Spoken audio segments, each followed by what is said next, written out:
Hey. Hi, mommy.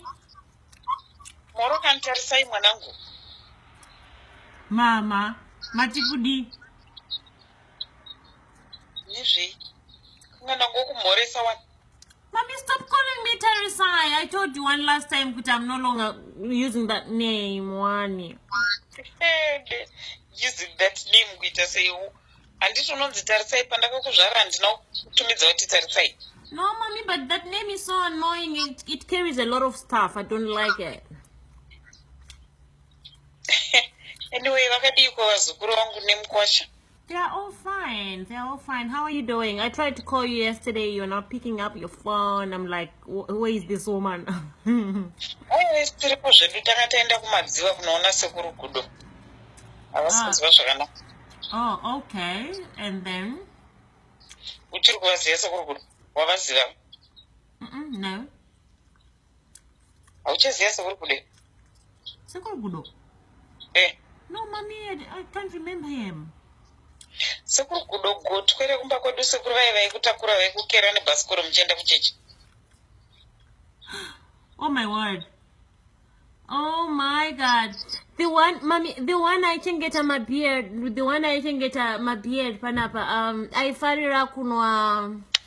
Oh, I remember him. Oh, how is it now? Anyway, it's alright. Is it okay? Varimo ndakatosvika vari kuhospital saka ndakasiya vaburitswa saka ndakatosiya ndavabhadharira mari dzavo dzemishonga nekuzovatengera chikafu vanga vasina kana chikafu kumba. Mama, you know what? Stop this thing of being Father Christmas to everyone. It's bad, mommy. If I sent you money, it's your money. You know, things are not okay there in Zimbabwe. Like, everyone is just saying things are not alright or things are not alright. And then here I sent you money and then you give everybody money, mama. No, you need to keep this money for yourself. Don't just give people. Stop being a giver, mama. Oh.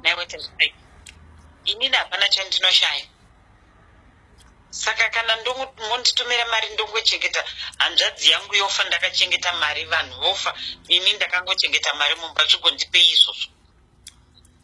Anyway, it's all right, mommy.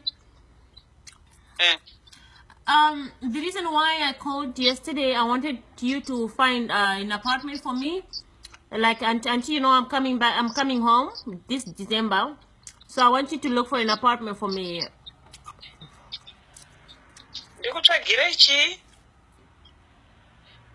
Nai, kwaiyo chiko chauri kumbonya tsenga ibabri gameri.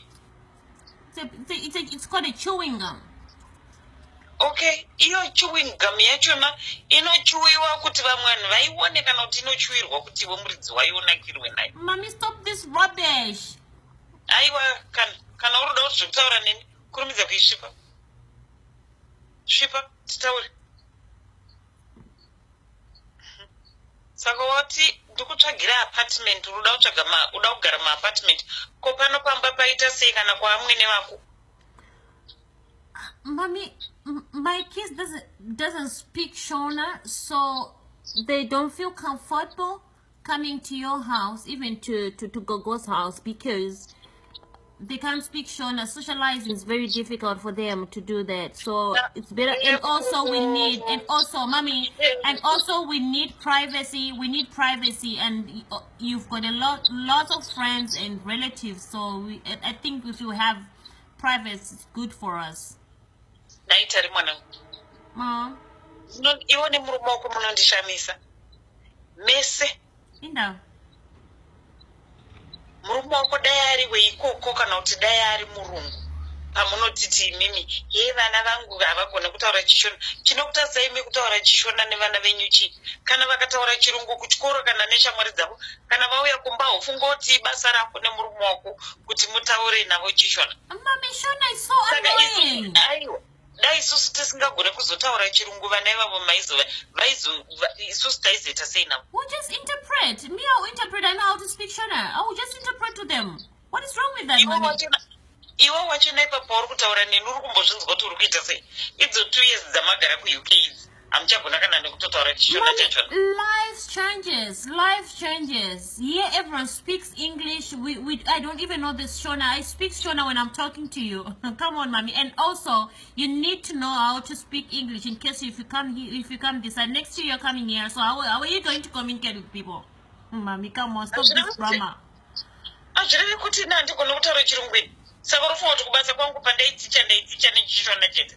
Anyway, mama, please look for an apartment for me, please. Iyoyo nyaya unotoitaura nemukomo wako. Ina handina nguva yachona iyoyo. Ina handina kana nguva yekuswera ndichitsvaga apartment iyoyo. Ndakutaura kuti unogona kugara pano, unogona kugara pamwene vako. Mama. Chi? Okay. Let's not talk about the apartment stuff. I know you look for apartment for me. I know. Izvo kanganwa zvako uri kutorota. Hanzi nemukwasha wenyu manje nezuro. And he was looking for he was watching this video, our wedding video, and he was like, "Oh my God, your mom, she's so cute." Ngandibvirapo cute inoiswa mupoto here. Cute haidyiwe kangandibvira. He likes you so much. He likes you so much. He doesn't do anything without you. He'll call you tonight. Anditika. Yeah, so